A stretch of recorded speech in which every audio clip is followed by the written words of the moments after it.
Alors je viens de dessiner. Je viens de comprendre le dessin en le ressentant et je viens de dessiner ce que j'ai ressenti. En fait, on est parti de des choses un peu basiques jusqu'à des choses complexes. En faisant cercle, croix et trait oblique, j'ai fini par comprendre en le dessinant moi-même que c'était la forme d'un bonhomme.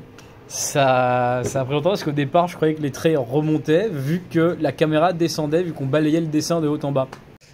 Ça a fait que la perception elle est autre, mais c'est que si on n'a pas le concept de une caméra, comme la caméra bouge vers le bas, forcément les traits vont remonter parce qu'elle perçoit ce qu'elle peut quoi. Au feutre comme ça, j'ai jamais pu le percevoir. C'est la première fois, c'est que ça change des dessins qu'on faisait en relief. C'est tout nouveau d'avoir une perception au feutre quoi, au feutre, sans relief. Ça m'aide à me comprendre qu'il y a des concepts qui paraissent complètement logiques pour vous, mais qui, quand on n'a jamais vu, le sont pas du tout. Notamment de me dire, que la personne avec ou sans masque, c'est vrai que moi je me suis dit, un visage, ils voyaient leurs yeux, le front, je pensais que ça suffisait largement à déduire ce qu'il pouvait y avoir sous un masque, et finalement, non.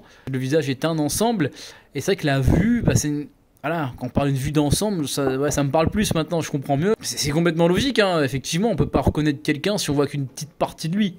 C'est comme si j'entendais quelqu'un qui avait mal à la gorge et ensuite qui avait une voix normale, du coup ça me surprendrait peut-être. Je crois que c'est un peu le même genre de concept, sauf que quand on n'a jamais vu, c'est vrai que c'est pas intuitif tout de suite.